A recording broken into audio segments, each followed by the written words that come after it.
जम्मा 15 वर्षको उमेरदेखि नेपालमा नै केही गर्छु भन्ने सोचका साथ मटका टी बनाउन सुरु गरेका भाइ मिठ सुजल भाइ र कृष्ण भाइ, जसले दुईजना मिलेर अहिले लेकसाइड फुड ट्र्याकमा मटका टी बनाउँदै आएका छन्।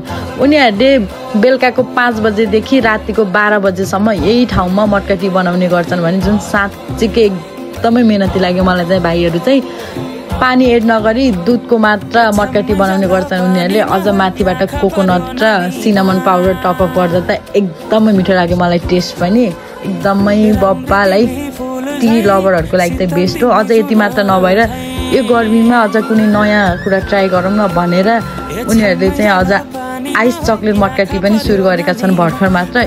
यसको टेस्ट पनि एकदमै मिठो लाग्यो मलाई चाहिँ। यो गर्मीमा चिसो चक्लेट मटका टी त वाओ, साँच्चीकै यो चक्लेट र कोकोनटले चाहिँ एकदमै मिठो बनाउँदो रहेछ। जसको प्राइस 150 रहेको छ। भाइहरूलाई सपोर्ट गर्नको लागि भए पनि एकचोटि यो ट्राई गर्नु होला, साँच्चीकै एकदमै मिठो छ।